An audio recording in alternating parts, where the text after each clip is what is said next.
Hi everyone, apa khabar?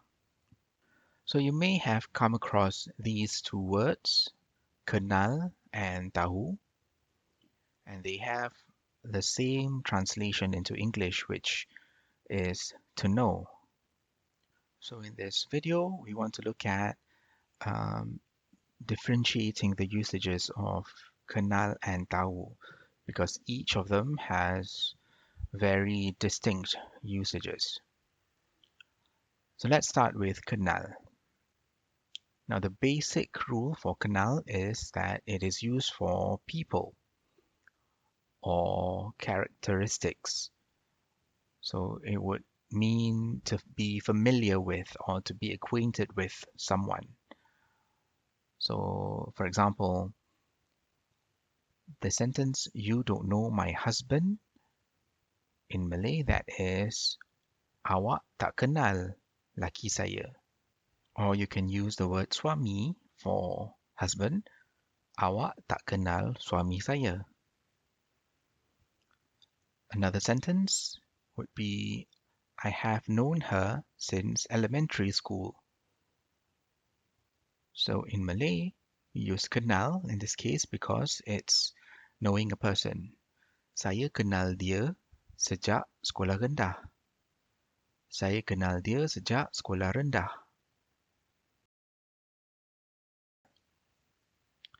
Kenal is also used to mean recognize. So if you recognize someone or a characteristic of someone, we also use kenal. For example, do you recognize any of these students? So in Malay, that is, awak kenal mana-mana pelajar ni? Awak kenal mana-mana pelajar ni? Or if it's not a person, it's a characteristic, I immediately recognized that voice. So a voice is a characteristic of a person. We also use kenal. Saya terus kenal suara tu. Saya terus kenal suara tu. And this applies to any characteristics. If it's recognizing hair, recognizing a silhouette of someone, or eyes or hands, for example. So those are all characteristics of a person, and we use kenal to mean recognize in this situation. So next, moving on to tahu, it would mean to have knowledge of or to be informed of a fact or information. For example, I don't know about that. So in Malay, that is, saya tak tahu pasal tu. Saya tak tahu pasal tu. So in this case, you don't know about that information. So we use tahu. Another example, she knows that I am waiting for her. So the fact that I am waiting for her and she knows that, in this case, we also use tahu. Dia tahu saya tengah tunggu dia. Dia tahu saya tengah tunggu dia. One last example, is there anything we need to know? Ada apa-apa yang kita kena tahu? Ada apa-apa yang kita kena tahu?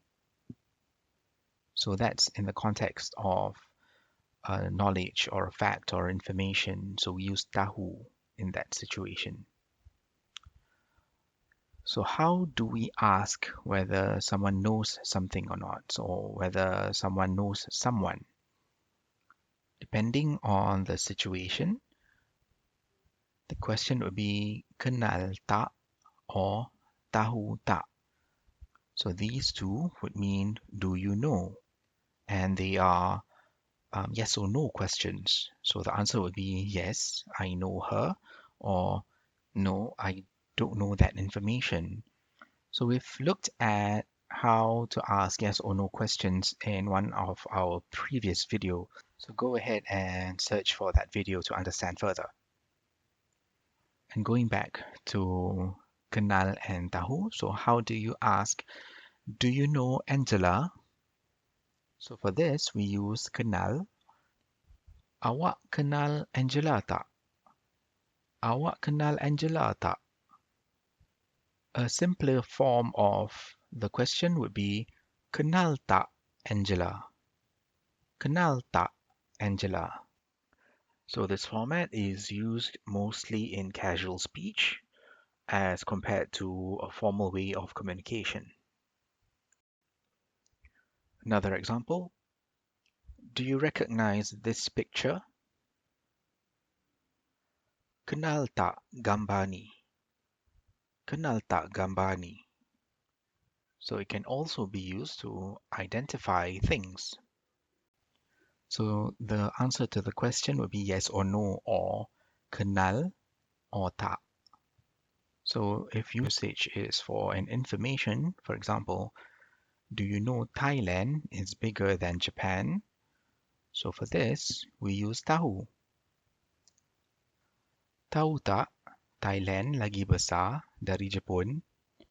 Tahu tak Thailand lagi besar dari Jepun? So if you want to ask this question, do you know what time this bus leave? So that in Malay is simply tahu tak pukul berapa bas ni bertolak? Tahu tak pukul berapa bas ni bertolak?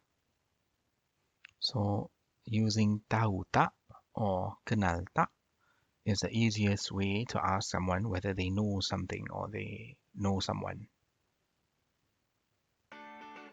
Okay, that's all for this lesson.